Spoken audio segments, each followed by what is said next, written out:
boundless creativity ignited by the cultural cross-pollination.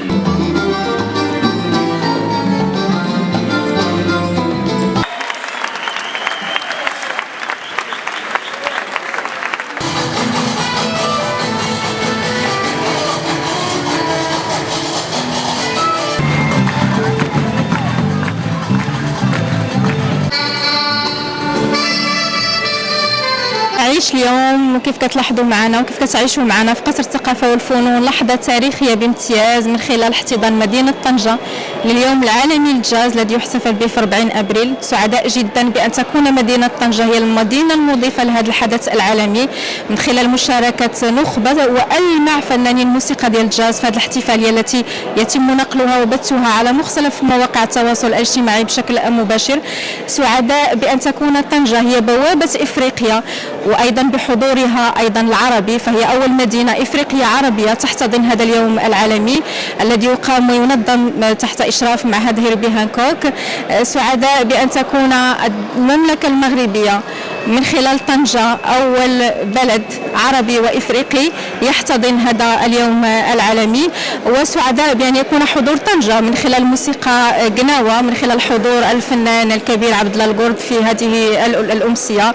فكل الفخر لمدينة طنجة التي تؤكد بشكل كبير على أنها مدينة عالمية ومدينة دولية، وموقعها الجغرافي أيضا ما بين إفريقيا وأوروبا يؤهلها لأن تحتضن هذا اليوم العالمي وتنجح فيه.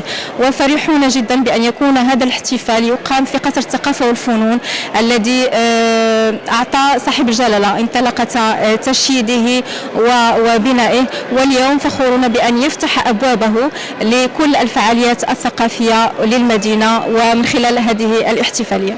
افتتاح وتدشين قصر الفنون طنجة، احتضان مدينة طنجة اليوم العالمي للجاز، كان الإقبال عليه كبير من قبل جميع الزوار لا من الهيئات الدبلوماسية ولا من سيد الوزراء. اليوم حنا في طنجة فرحانين بزاف لأن مشات العالمية، اسم طنجة اللي هو ولا كيتداول في جميع أنحاء العالم.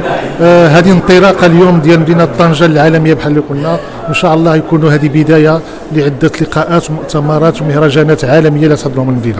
وحنا كمدينة طنجة كنفتخروا جدا وكنسيروا التوجيهات ديال جلالة الملك محمد سيدنا نصره الله اللي غادي في التوجه ديال الثقافة وتطوير السياحة ديال بلادنا. طبعا كنا متوقعين الإقبال هذا، علاش؟ لأن قبل الافتتاح ديال هذا اليوم العالمي للجاز كانوا هناك عدة زوار المدينة اللي عاشت هذه 3 أيام الأخيرة واحد الوفود كبيرة ديال السياح من جميع أنحاء العالم، اللي حقيقة حنايا هذا طنجة كنا كننتظروا هذا الشيء والحمد لله حنا غاديين في الطريق الصحيح. يوصلكم كل جديد على قناتكم شمال بوست، ما تنساوش الضغط على زر الاشتراك وزر الإعجاب، وخليوا الآراء ديالكم في التعليقات.